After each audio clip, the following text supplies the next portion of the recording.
Hello. Hi. Why do I Uh, always do that? Good morning / afternoon, Angelique. How are you doing? Good morning, good afternoon, and good evening for people watching from all over the world, or maybe the Right. replay. So, Yeah, true. hello, Yeah. Monday Weekly. So, today we talk about understanding Generation Z in the workplace. So, people on live, I think we might have some people joining us now or already. Say hello. Say us also where are you watching from, because we're always very curious about that. Um, so excited about new generation after the millennial generation. We That was quite a large cohort. We are following the academic cohorts of Generation Z, and I won't say the year because I didn't already remember it, and also it doesn't really say a lot to me if I hear like somebody's birth here. That's when you get to a certain age. But the people that are around 22 now and that are entering the workplace first time in the like entry level companies. So I'm Alp, founder of Philharmonic Club, and I'm here every week on Thursday together with Trevor Hudson, our co-host, to talk about the future of work, new ways of working, and organizational strategy and leadership. Hi, Trevor. How are you doing? I'm not doing too bad. I'm not doing too bad. I've had one of those really super busy weeks, but I'm on holiday next week, and so I won't be on the broadcast. I'll be sunning myself somewhere, so I'm feeling pretty good about Where are you going? Are you traveling? that. Yes, I'll be going to Menorca. So it'll be Spain. I'll be sunning myself in Spain. So yeah, it's a very quick break just for me and my family. So I'm looking forward to it. I'm fortunate that I can pretty much take as much leave as I like. So I'll be enjoying that. Yeah, yeah, and you should. And as we talked about before, that it's quite important not to forget it, to take breaks and to refresh and recharge, especially in a world that so much has been happening and still happening, because the world has not changed. It has, but it's still changing, and basically it's only the beginning. Um, Yeah, which leads me yeah. to today, Generation Z. It's quite interesting. So I've been thinking and talking about it for the last weeks, like month or so. Looking a little bit deeper and also talking to quite a few people from that 22, 23-year-old, 21-year-old cohort. They're usually just Mm, finishing up studies or still studying. Um, and yeah, it is something that also, on the other hand, I see companies not really having this on the strategic agenda. The idea that there is a new group of people that will have different expectations. So let me see, because yeah, this was one. This this person probably not Gen Z, but it's Well, it's a that's very cohort between. judgmental, Angelique. He Yeah, might be like Gen Z. You don't know. my. I've seen the picture like for a few years around, so that's why at Okay, this he's not time anymore then. when the picture was taken, it was probably Gen Z. It's no, but I do think it really it reflects a little bit, the way work looks in now or in the near future. This could be a student, but it's probably what they expect work to look like quite seamlessly. So they will probably expect that it's not that much different than it was for other generations, where you would stop, you would finish your studies, and then the real world work would bring Yeah, a very different flexibility and autonomy and working times. Like as a student, you could work pretty much, you prepared for your exams whenever you felt that it was the right time for you. Um, I like this description saying socially driven, global minded, and digital natives. And I really let it sink in for a while after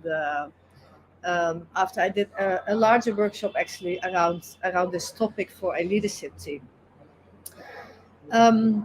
It is a different generation. So, do you mm. have a lot of Gen Z people in your environment, Trevor? No, no. I mean, so the work I do now, I might occasionally end up training people who are Gen Z. Um, but generally, because I'm training leaders in organizations and I'm working with those sorts of teams, I don't have that much interaction necessarily. And yet that will flip very quickly because my kids are well, my eldest is at secondary school. So I know that before too long it will fly by. And I can see some of the similarities, some of the kind of precursors of what that generation is going to look like. So Yeah, within six to 10 years, my eldest will be in the workforce, and most likely in some form. And yeah, they do view the world differently, not just because they're younger, but because of the kind of influences they have. exactly. Yeah, and I think it is a different generation that we will need to approach differently, and they will Mm. have different expectations. We'll look into that in a bit, but first I will want to look at some numbers that I wrapped up here. So in 3 years from now, because 2025 is just in less than 3 years, millennials will make up 75% of the global. This is the generation that we've been talking about a lot in the last few years. Mm. But Generation Z will then be a quarter, and that is the US workforce at the same time. So those numbers are a little bit differently expected in Europe or globally. But let's say that Generation Z will be 20%, or that's probably like at least 15 to 20% Yeah, in an organization that consists of knowledge workers that will hire people after their university studies. So that might be a little bit behind. But I want to invite everybody to think about this question. So, what percentage of your company's employees will be Generation Z in 3 years from now? yeah, So, if you are in an HR team, an HR director, talent acquisition, or you're in a leadership team, you could look at your strategic planning and look at the entry level jobs and the people that you want to hire in that cohort, and do a little quick calculation and see what the percentage would be. And it is in 3 years from now.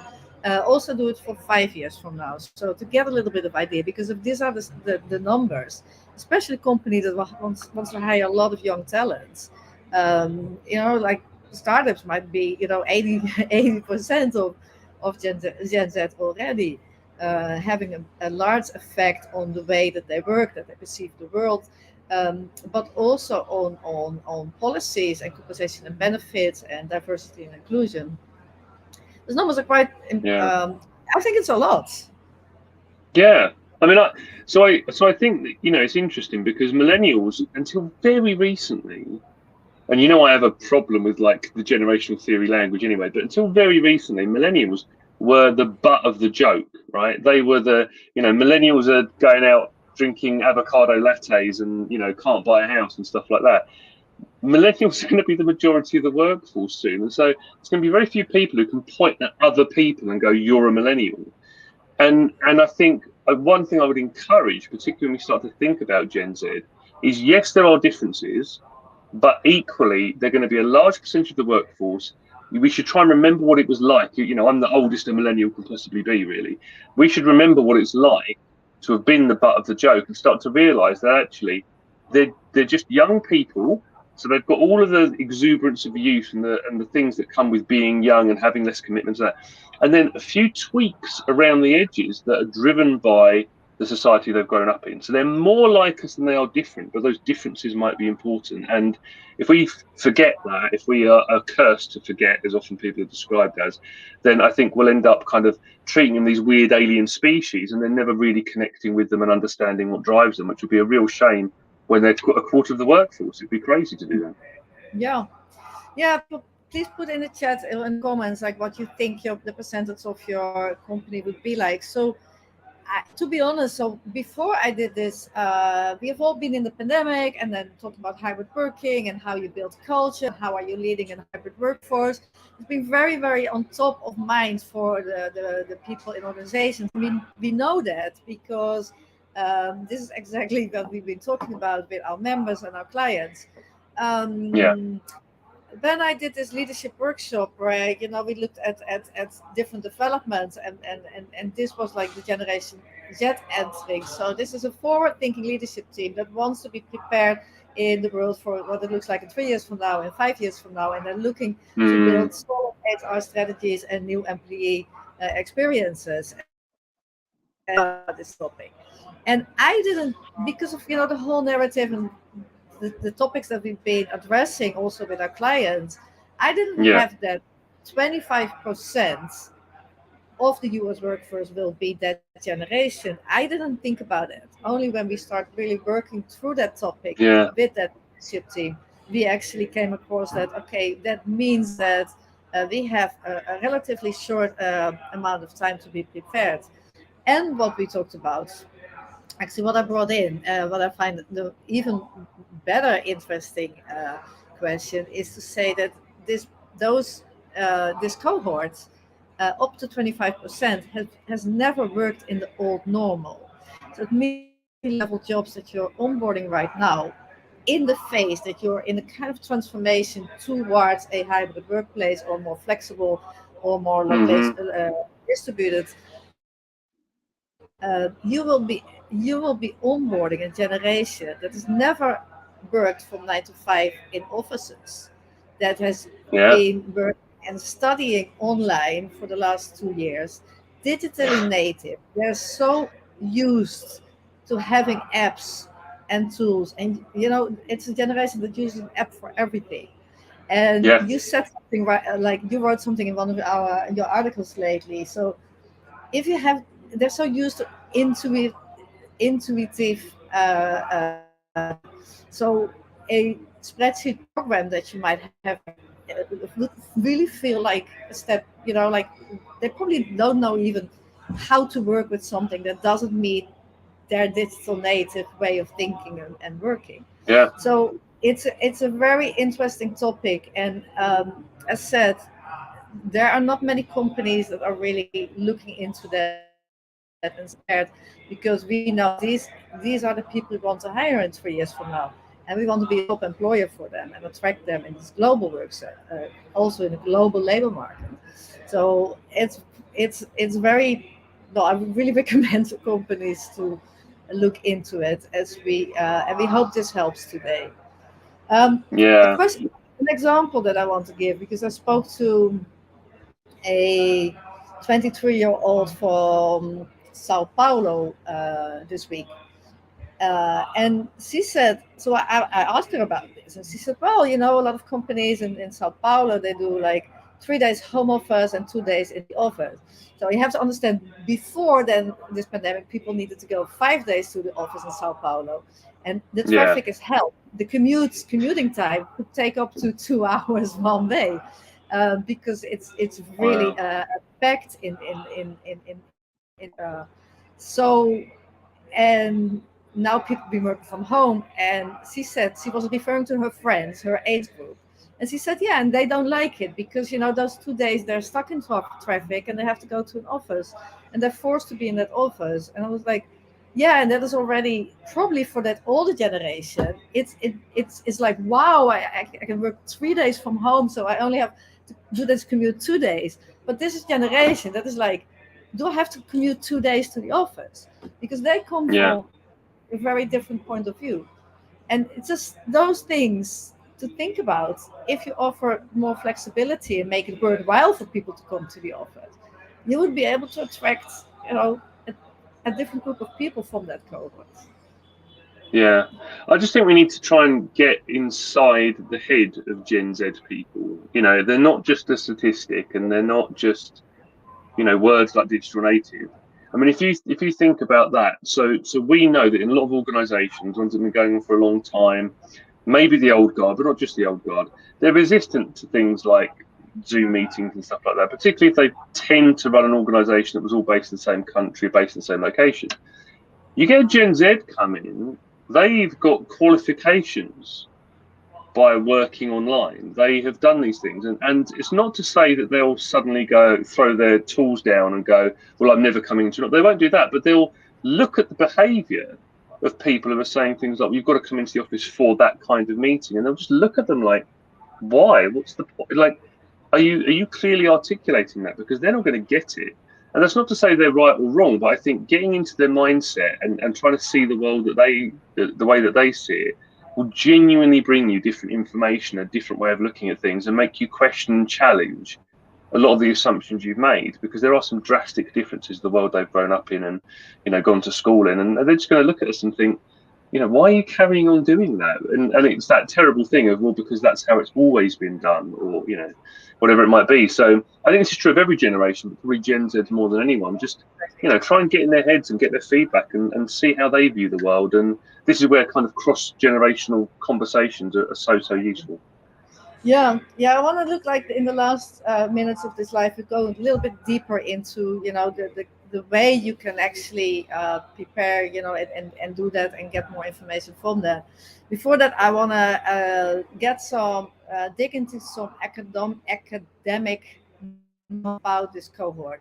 So I want to add, as Yeah. you also agree, we are not big fans of generational theories, because it could lead to um, very biased generalizations, and also there will always be Delta 22, and they're very, very different. Yes, there will be.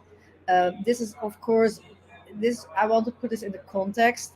This in the academic world, they use cohorts, generational cohorts, where they can carve out people that were grown up in very different, in different circumstances than generations before, and they are looking Mm. into.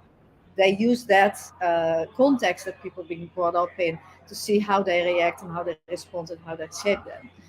And it definitely has value. So this is what we're going to show. I'm going to pull up a sheet right now with things that characterize Gen Z, and of course it's generalization, because that it is. They're all based from different resources, all academic resources that is behind it. And just to have a look and think about, see if you can place that in really over the last 20 years, and imagine that people that grow up in that society. Mm. So this Okay. is what people basically, it's about their expectations. So we're looking at understanding Gen Z in the workplace. So this is aimed from a management point of view, Okay. organizational point of view, like how would you approach them and what kind of context do you want to create. So it is very important to have open, transparent communication. this is a generation, and I think a lot of the research might be from the US. So there will always be something different in if you come from a different part of the world, a different region. Things might be slightly different also in the generation that you might be welcoming. But I Mm. do also I recognize this also from, for example, my that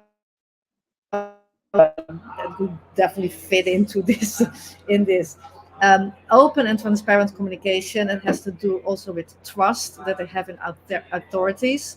You will Mm. be have they really have to be open and transparent about what you want and why you want it from them, and also what you're doing.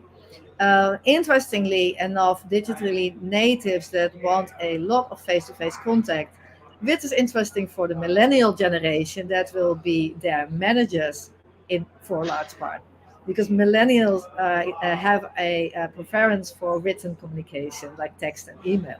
Mm. So make sure that you have face-to-face contact with Generation Z if you are building your connections with them. You may not know this, Angelique, but is that face-to-face contact like?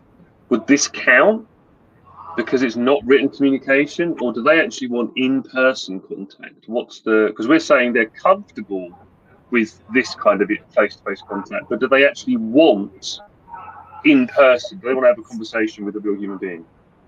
Yes, so they have less. So No, it was interesting. opposed to written. So they because they're Ah, so digitally native.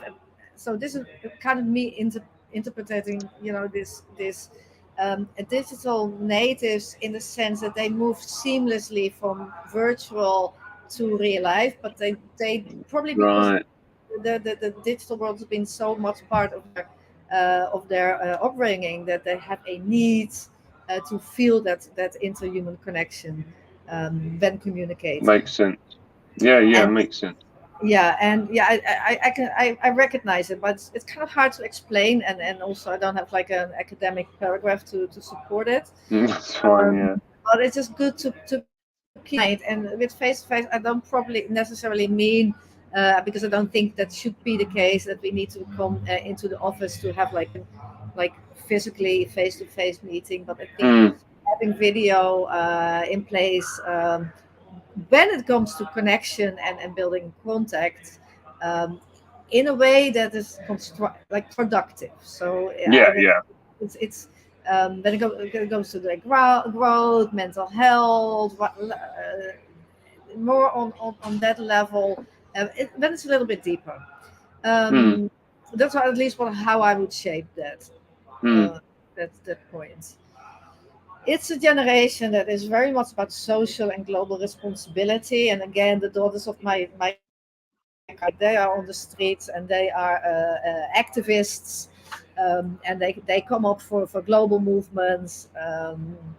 They are calling out the and also companies about the social responsibility and social and global responsibility. So that would be translated to corporate responsibility as an Yeah, organization. So yeah. it and you really have to show that you care and that you are doing something, and not just in a, oh look, this is a great marketing campaign, we put stuff out there, and we use the banners on our LinkedIn profiles Hmm, company, hmm, like hmm. when this is happening, they actually want you to do that more intrinsically, and just do it, and not use it as a just as a uh, just walk the walk and not just talk the talk. So Right. how do you see your children about that social and global responsibility? Because that they Yeah. just that they start to be aware of that, right? Well, exactly. And I think what I am seeing on this slide, and what I can kind of then relate to my kids and the people I do talk to at this kind of this age, is what we see as being something that's important, but not necessarily front and center, because we've got all these old ideas that are mixing it up with these new ideas. So we're kind of trading off all the time. They're coming into the workplace or growing up in the world, and these ideas are front and center. So I would have never had a conversation really when I was a kid, certainly when I was their age, maybe when I was in my later teens, about the environment with my parents. I probably wouldn't have had that conversation particularly. I'd have been aware of it and kind of maybe nature or something like that, but not the whole idea of environment and climate change or something. My kids are asking me questions about that. They're coming back from school and they're asking about it and they're interested in my view and they care about their environment a bit more than they want to do litter picking and that kind of stuff. So they've got the same kind of cares that I have, but they don't have any of the other baggage. So it becomes much more important to them. It takes up a greater percentage of their thinking time. And I think that's probably true for a lot of those things where we're kind of like, oh yeah, that is important. Social responsibility is important. They're like, no, social responsibility is the thing. Why would you work for a company that damages the environment? Why would you work for a company that, doesn't treat their employees right? Whereas we're going, you can work for a company that's not perfect as long as they do some CSR stuff.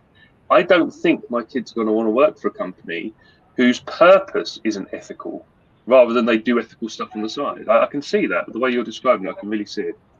Exactly, and that is, I recognize that as well. Thinking about the daughters of my cousin, that probably, like, if I know a lot of that generation, also because I live in Brazil, and but when I see around there's a very different context. In a development country, it is a different context, but in the Western countries, I really see those these characteristics more Yeah, strongly.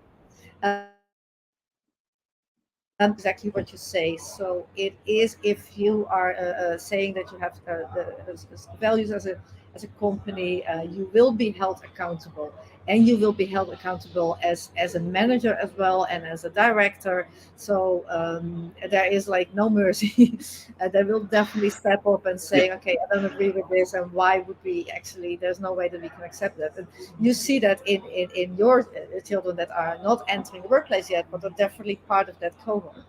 So give yeah, them a lot of feedback. They need a lot of feedback, and that has to do also with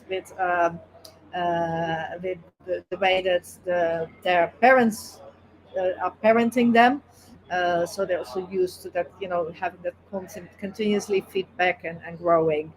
Um, Also very interesting, work-life integration, well-being, and mental health. So it's a generation where talking about mental health has been normalized. yeah, So when we talk about, they see companies having a responsibility when it comes to their well-being and mental health, and it's not just about work-life. It's not just about the work-life balance. That was like kind of a responsibility for the employer and the organization would end.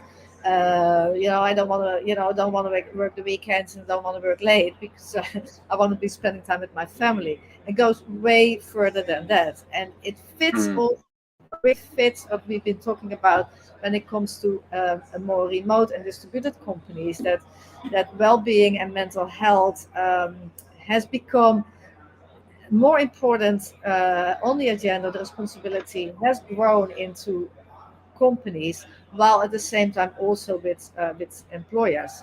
So I see that as creating equal relations, where you see that as a responsibility, and where you can have open conversations about how are you doing, are you okay, are you experiencing stress, are you working at the times that suit you best, are they fitting your biorhythm.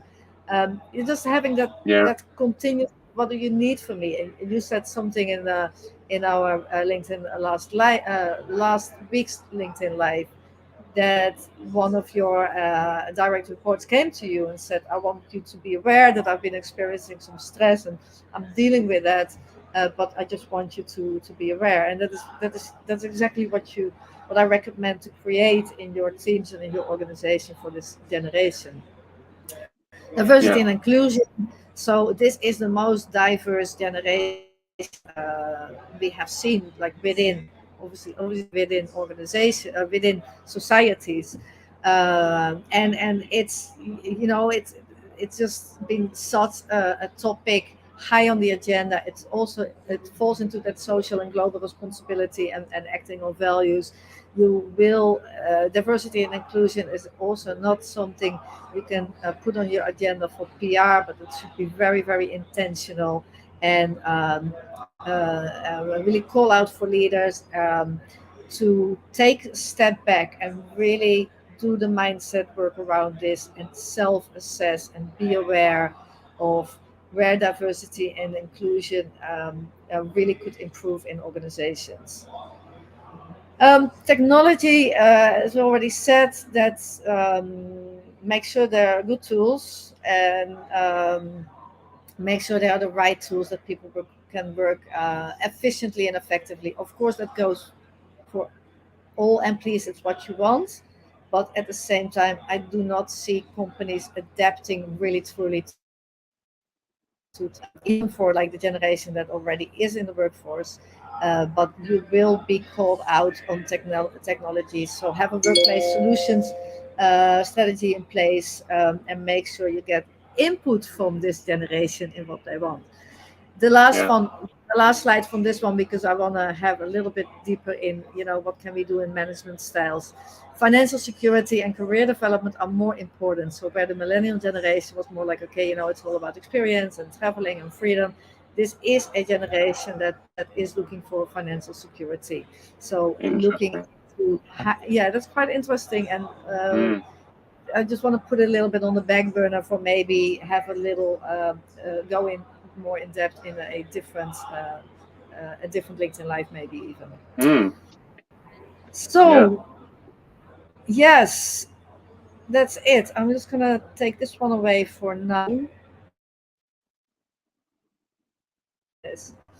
So yeah, I think in as you said.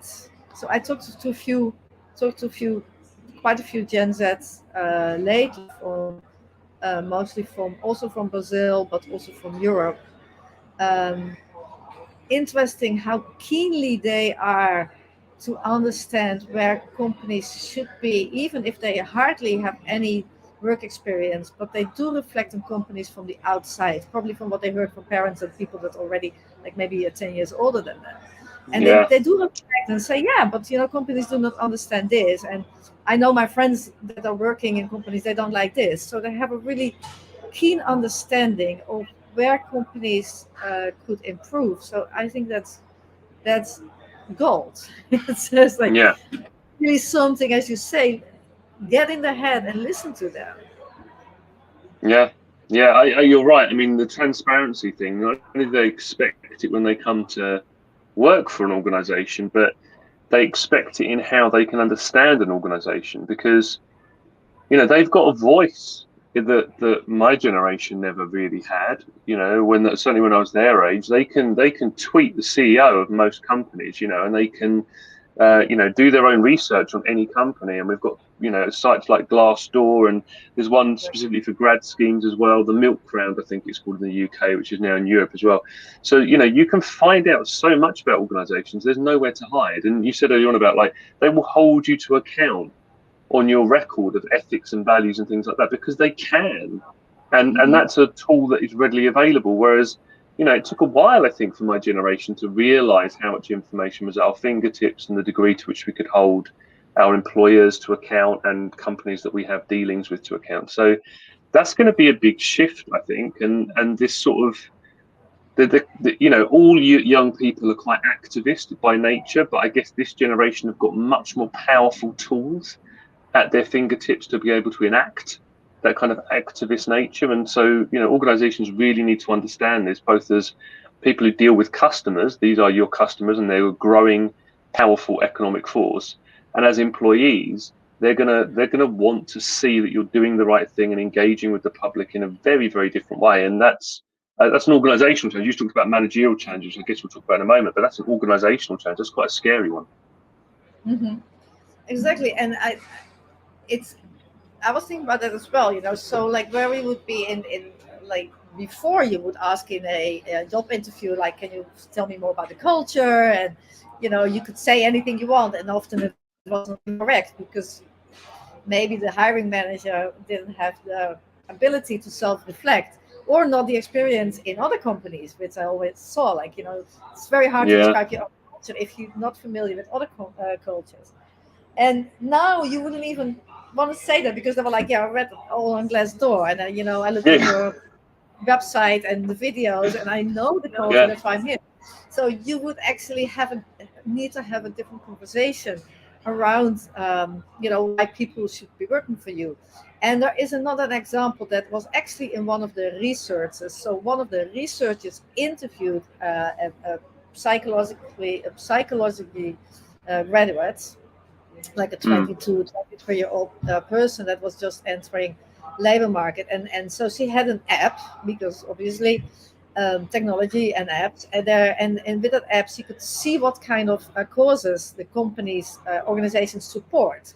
So apparently there's like information out there about, and she would download it, and if one of the courses did not match her values or the things that she would want to support, she wouldn't even apply for that. So the use Amazing. of technology, and to find that information and make that, this is about values and social and global responsibility and accountability, that all comes back together in this one example. Yeah, yeah. I mean, in terms of organisations that are trying to attract Gen Z talent, because that's on the horizon, right? If you want to build something important and different in your organisation to attract the incoming workforce, you really need to be working on it now, right? You need to be planning for it now. So aside from that moral stance, is there anything else that organisations can be doing to sort of make themselves more attractive to Gen Z people? What's going to get them in the door? Yeah, so apparently technology, which is something that of finding right solutions, is something that will take also time for companies. So yeah, that should be on the agenda right now. Which could be perfectly well combined with the move to hybrid workforce, Yeah. because a lot of company are yeah, Zoom is not. Teams are. They have very limited. They're very limited in the way you want to work in successfully in a more hybrid work, and especially meeting the needs of Gen Z. So companies should be really looking into more innovative and new solutions that are out there. A lot of the things you need exist. Financial Mm, financial security and career development is a very interesting one yeah. to dive deeper into, to see how you can use that to leverage Gen Z. Yeah. I mean, I'm guessing, combining that with the transparency thing and all that kind of stuff. So you need to start thinking about your salary transparency, presumably then, because they're going to be very confused as to why that's kind of hidden in the background. And also, I often think Glassdoor's a great name, and before when I would talk to leaders about EVP, I talk about a glass wall. How can you do amazing things in your organization and make sure people can see it, so that they have a very strong expectation of your organization on the outside, and then that's met on the inside. And I guess that's kind of the same thing. Like, how do we use technology, and are we using it intuitively? I've literally stopped application processes for jobs before now because the portal they used was so poorly designed. My conclusion was, and I'm guessing this is almost a bit Gen Z in how I say it. My conclusion was either they don't understand UX, therefore I don't want to work for them because I'll just say I work for this company and someone will go, oh, I used their thing the other day, it was awful, or they don't care about their candidates. And either way, I was like, I'm out, not interested. If you make me type the same information in 10 times, Gen Zs are going to work with, albeit not necessarily a professional capacity, but day to day, they're going to be working with technology that is designed to be intuitive and designed for the end user. And I can't believe that if you have or I can believe, I suppose, if you've got a portal for application that doesn't meet those needs, doesn't tick those boxes, you're going to put people off. And why would you? Why? And some of the more confident people, some of the people who know their value, are going to go, I'm not interested. So Yeah, I don't have that and data, but I'm very it certain is that that's a factor. exactly. It is a confident generation as well in that sense, right? All right. So, Okay. and they have the world on their face, because they can go to global. There's global. In that Right. sense, we kind of have to move towards the end, but I want to say something Yes. that I find important. There's a company we've been following, Buffer, for a long time. Mm, It's a great startup. company. They are really one of the pioneers, and they're like always on the forefront of new ways of working. So they have had their salary transparency for years now. Um, they had a formula, and recently they announced, and it was just right after I published an article about it. They announced global equal pay, um, Yes, that's right. and this is very counterintuitive for more traditional companies. But if we are moving to a global workforce, there's 25% of that generation is Generation Z, that is about social responsibility, global responsibility, diversity and inclusion, and they will be working in an international team remotely. They will say, I don't think it's fair that my colleague from the Philippines makes less money than I'm making while I'm living Yeah, in New York. That you yeah, will have that, and especially financial security and career development is very important for them. Combine it, but that they think that there should be inclusion. This is the way forward for companies, and it seems far off, but we have seen, we see the first startups really adapting that policy and saying, okay, we are offering global pay. It doesn't matter. It's location agnostic, rewarding. yeah, It doesn't matter where you work, and and this is far off for most of the companies. If you would really, really be thinking about the 5 years, 10 years from now, um, I would recommend to put it on the agenda and start to look at your global staffing policy and start with a gradual process yes, to yes. entirely equal in 5 years or 10 years from now. It will take time. So if you have a global organization, you cannot just go overnight because no, most companies can't afford that. But No, be aware that it is something that this new generation will put on the agenda, and it is where you will be moving towards. Um, Last, we have to stop.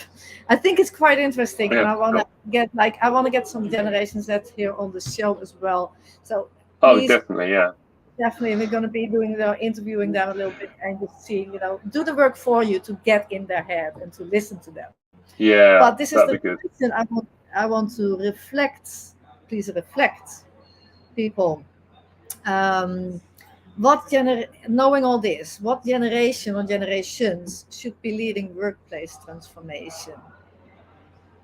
And I leave you to reflect on. If you are in the live or watching this video later, please put it in your reflection and share your reflection with us in the comments if you want, or take this question back to your leadership team. Yeah, it's a good one. It's a challenging one, and I like it. We don't have an answer, right? Do we? Not like this. It's not like one No, we right answer. don't. There's It's a not one reflection. right answer, but based on what we've just said, you'd be crazy not to include Gen Z. And yet, I wonder how many companies have got a mechanism by which they can easily include the views of Gen Z in things like workplace design in a way Yeah. that won't be treated with cynicism or suspicion. So I don't think it's an easy one to. There's no right answer. I don't think it's an easy one to answer. I think it's an even harder one to implement. But I think it's a great reflection piece for It's a anyone viewing reflection this. question. It's a reflection question. Yeah, It's a discussion starter, and this question opens space, um, yeah, because it is also a safe question. So if you put this on the table of your leadership team, give them a little bit of the background information that we just shared, you will have a safe space where people mm, uh, will be able to reflect and be open. And I would be really, really curious to hear what the outcomes would be if you were to do that. And we have to stop. We are like 15 minutes over time almost, Trevor. I think that's one of the worst we've done, isn't it? That's one of the latest we've run all Exactly. of our sessions. It's, There's a lot to exactly. cover, I think. It's a lot of cover, so we'll be definitely revisiting this, especially I'm sure. like probably up the next few years. We'll actually moving to the 25% of the workforce being this generation. So thank you, Yeah. everybody. Please reach out to us with your comments, and join us next week in Hello Monday Live at the same time, LinkedIn Live and YouTube Live. And we always have the recordings available for you as well.